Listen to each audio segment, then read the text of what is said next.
Buen día.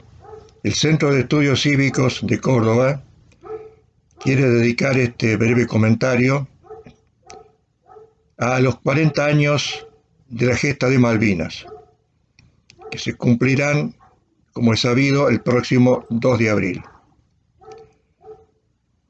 Y queremos referirnos a algunos datos poco conocidos o poco difundidos con respecto al comienzo de la guerra, que se inicia no en las Islas Malvinas, sino en el archipiélago de las Georgias. Casi simultáneamente con la asunción del general Galtieri como presidente de la República Argentina, el embajador británico autorizó el viaje a las Georgias del Sur del empresario argentino Davidoff, que contrató con la compañía escocesa Salvenson para desguazar una estación ballenera en esas islas. Este contrato molestó al gobernador Hahn, vinculado al lobby de las Malvinas, debido a que en junio del 82 la Oficina de Investigaciones Antárticas Británicas abandonaría las Georgias. Además, el único buque de la Marina inglesa, el rompehielos Endurance, dejaría el área en mayo de ese mismo año. Entonces, los obreros argentinos que tenían contrato hasta el 84 serían la única presencia en las islas. Davidoff, habiendo notificado a la embajada británica, salió en un primer viaje exploratorio el día 16 de diciembre del 81 en el rompehielos Almirante Irizar para inspeccionar el lugar que debía desmantelar, llegando a la zona de Puerto Leyte el 20 de diciembre, de acuerdo a lo que consta en el informe Franks, elaborado por los británicos para ser presentado al Parlamento, cosa que se hizo en enero de 1983. Allí, en Puerto Leyte, inspeccionó las estaciones balleneras, que eran un dique seco abandonado, conteniendo tanques, calderas, tuberías, todo eso material recuperable para ser vendido como chatarra. El negocio era apetecible. Se estimaba que existían alrededor de 35.000 toneladas de hierro y acero, que podían arrojar un ingreso de 7 millones de libras. Es poco razonable pensar que un comerciante como Davidoff arriesgaría la oportunidad de su vida por cometer un acto de provocación. Sin embargo, el 31 de diciembre, el gobernador Hahn de las Islas Malvinas recomendó iniciar un procedimiento contra Davidoff. Sin embargo, la Cancillería, el Foreign Office, respondió que no se iniciara este procedimiento y si Davidoff solicitaba autorización se le debía conceder. El 9 de marzo, Davidoff informó a la embajada que 41 trabajadores viajarían el día 11 de ese mes en el buque Bahía Buen Suceso, que era un transporte de la Marina dedicado a operaciones comerciales y en el que no había personal militar ni armas de guerra. Y efectivamente, este grupo llegó el 19 de marzo a las Islas Georgias. Entonces, una cuestión importante a dilucidar es quién provocó el llamado incidente que originó la guerra. El gobernador de las islas aseguró que los ingleses de la base científica se enteraron de la presencia argentina al escuchar disparos de armas de fuego, utilizadas para cazar renos, y que habían izado una bandera argentina. Si esto fuera cierto, no cabría duda de que la provocación fue argentina. Pero ocurre que los obreros atestiguaron que cuando desembarcaron ya estaba ondeando una bandera en el mástil de la zona, y otra que llevaban ellos se encontraba a bordo del buque. Según el diario de la Agencia Antártica Británica, capturado el 3 de abril por tropas argentinas, en la localidad de Grytviken,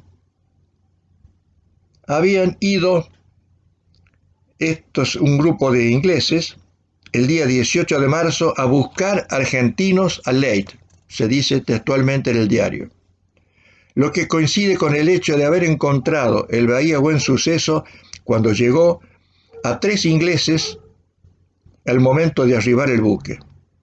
Es evidente entonces que la bandera fue colocada por ellos.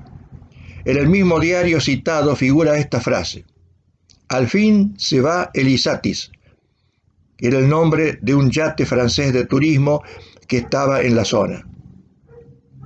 Dice el diario: este yate volvió ayer, puesto que los helicópteros del Endurance lo sobrevolaron para chequearlo.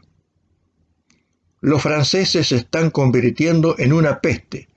Ya están disparando sus rifles en Grytviken y matando ciervos. Estamos disgustados y no podemos expresar la animadversión general que provocan sin recurrir a malas palabras. Digamos que no están actuando con propiedad. Todas estas frases textuales se encontraban en el diario de los ingleses encontrado por las tropas argentinas. Fueron, por lo tanto, esos franceses, tal vez con ánimo jocoso, para diversión, los que dispararon y no los argentinos, y no existió por parte de las autoridades nacionales intención de comenzar la guerra. Mientras tanto, el día 21 de marzo zarpó el Endurance embarcando 21 infantes de marina, y el comandante de la base británica informó a los trabajadores argentinos que su presencia era ilegal, porque no habían sellado las tarjetas blancas. Estos eran unos documentos que se utilizaban en la época hasta que se resolviera la cuestión de la soberanía y que figuraban en el llamado Acuerdo de Comunicaciones de 1971. Desde el día 23 de marzo, el Endurance estuvo anclado en Grytviken a la espera de órdenes.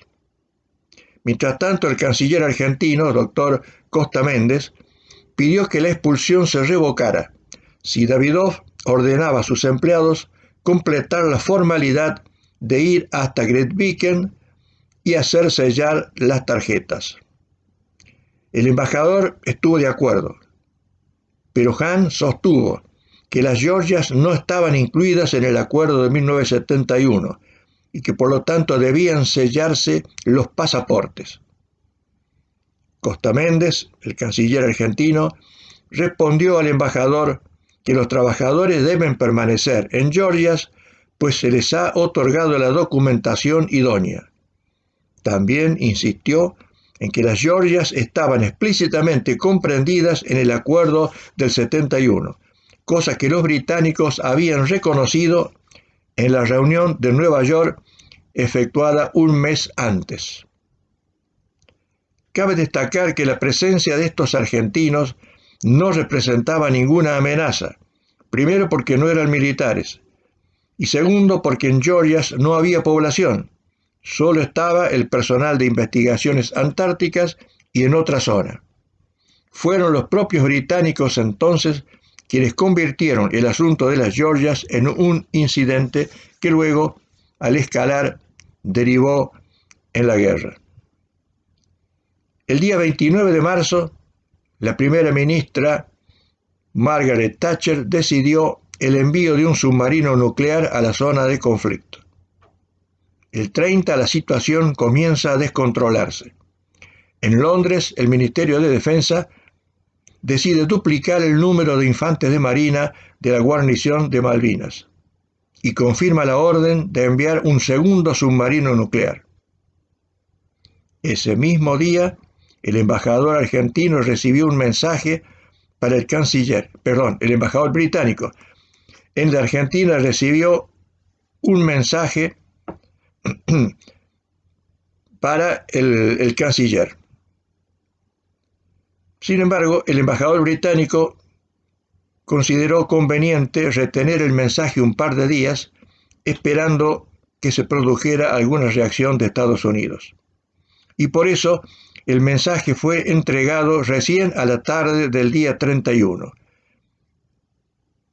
Esas 24 horas fueron decisivas, pues esa misma noche un informe de inteligencia indicaba al gobierno inglés que se había fijado ya el 2 de abril para iniciar operaciones bélicas. Ante tanta precisión en la información, puede deducirse que ya contaban los ingleses con los datos satelitales norteamericanos. Con respecto a las causas del inicio de la guerra, se ha sostenido reiteradamente, y lo acaba de sostener en el último libro publicado sobre Malvinas por el periodista y escritor Tata Joffre, que se titula La trampa, porque la tesis es que el gobierno militar cometió una trampa al pueblo argentino, y la tesis reiterada, decimos, es que los militares, por una necesidad de mejorar su imagen y mantenerse en el poder, llevaron al país a la guerra. Recordemos, sin embargo, que el general Galtieri asume el 22 de diciembre del 81, cuando la llamada multipartidaria ya estaba formada, porque se habían previsto las elecciones y la entrega del poder en marzo de 1984. De modo que, si hubiera sido una decisión arbitraria por parte de las autoridades de facto, no se explica la reacción de la opinión pública, que según encuesta realizada en ese momento por Gallup, en un 90% apoyaba la defensa de Malvinas por la fuerza.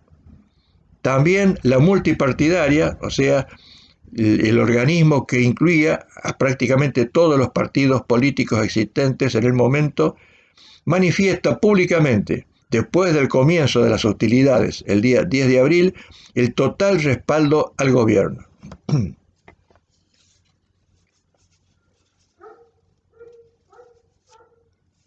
No cabe dudar entonces que la decisión de llegar al enfrentamiento bélico surge de la actitud británica, artificialmente intransigente. Esto se refuerza si consultamos el informe Franks, el mejor documento existente hasta el momento para desentrañar cuestiones de este tipo que requieren mucha precisión y exactitud. En el informe Franks, en el párrafo 230, elaborado, insisto, por los ingleses, se concluye una evaluación al 30 de marzo, estimando que el desembarco en Georgia no había sido planificado por el gobierno argentino. El gobierno argentino, sin embargo, no podía aceptar las exigencias de desalojar a los obreros de Davidoff, que estaban cumpliendo un contrato legalmente formulado y aprobado tanto por la embajada británica en Buenos Aires como por el gobierno central de Gran Bretaña. No podía, por lo tanto, el gobierno argentino obligar a este conjunto de trabajadores a presentar sus pasaportes, porque en ese caso estaban trabajando en un territorio en disputa. Se habían cumplido todas las formalidades establecidas. Entonces, admitir el uso de pasaportes era aceptar la pretensión británica de soberanía sobre las Islas Georgias. Si nuestro país hubiera tolerado el desalojo por la fuerza, o hubiera accedido a evacuar a los obreros bajo amenaza, o hubiera aceptado el visado de pasaportes, esto habría significado una verdadera abdicación del derecho de soberanía sobre el Atlántico Sur, por aplicación de la llamada doctrina Stoppel, o sea, reconocimiento tácito de derechos. Por lo tanto, ya no había alternativa válida para la Argentina. La decisión de ir a la guerra no fue sorpresiva ni caprichosa, sino que se produjo un agravamiento progresivo que la hizo inevitable. Durante muchos años nuestro país se prestó a las negociaciones interminables. En agosto de 1968, el Reino Unido, en un memorándum, llegó a afirmar que reconocería la soberanía argentina en fecha a convenir. Posteriormente, en 1971, como dijimos, se firmó el Convenio de Comunicaciones, que le brindó una serie de ventajas a los habitantes de las Islas Malvinas. En junio de 1974, el embajador inglés manifiesta a la Cancillería la disposición a compartir la soberanía, opción que el presidente Perón, que era el presidente legítimamente elegido, que estaba a cargo del Poder Ejecutivo, estuvo dispuesto a aceptar. Pero al año siguiente ya se produce un cambio de actitud debido al llamado informe Griffith, que revelaba la existencia de cuencas petrolíferas en el área Malvinas. Hemos querido, en esta forma sintética, analizar con la mayor objetividad posible, utilizando fuentes inglesas y argentinas, de lo ocurrido en ese momento, ese incidente de las Georgias que fue el comienzo de la guerra. Todavía hoy, después de 40 años, nos produce escozor contemplar, por ejemplo, esta moneda donde se advierte la efigie de la reina Isabel II, reinante en ese momento y ahora todavía, la inscripción Falklands Island y la fecha en que se acuñó, 14 de junio de 1982, día de la rendición argentina. No podemos observar esto, que es un verdadero documento vigente, moneda de 50 peniques, sin que se nos encienda la sangre ante la injusticia de este territorio que es nuestro y que los mismos informes y estudios más serios de académicos prestigiosos de Gran Bretaña reconocen que todos los elementos jurídicos favorecen al derecho argentino. Quisiera terminar con unas palabras muy emotivas de la señora Delicia de Giaquino, madre del capitán de corbeta Giaquino, el primer argentino en morir en las islas. La señora Delicia tuvo la valentía de escribir el prólogo de un libro del coronel Seindandín, uno de los héroes de Malvinas, que se llama Malvinas, un sentimiento, publicado en 1999. Esta señora, con el dolor de una madre que perdió a su hijo, sin embargo encuentra el coraje y la serenidad para dejarnos algunas frases conmovedoras. La guerra de Malvinas, tan discutida, tan amada, tan vapuleada, tan elevada, tan cruel, tan santa, tan triste, tan dulce, es el exponente histórico más acabado de cómo la justicia de la causa puede transformar a los hombres, hacer de casi niños verdaderos varones, de cobardes valientes, y de valientes héroes, y de héroes mártires. Cómo la justicia de la causa basta para asombrar al mundo, para mover flotas invencibles, para suscitar odios y venganzas, para descubrir traidores.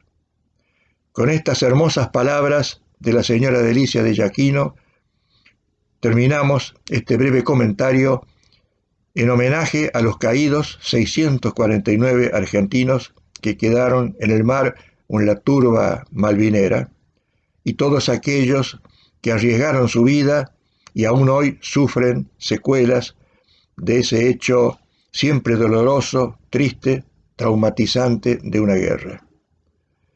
Les agradezco la atención y seguiremos en contacto a través de nuestro canal, que pueden ubicar en YouTube con el nombre Centro de Estudios Cívicos. Hasta pronto.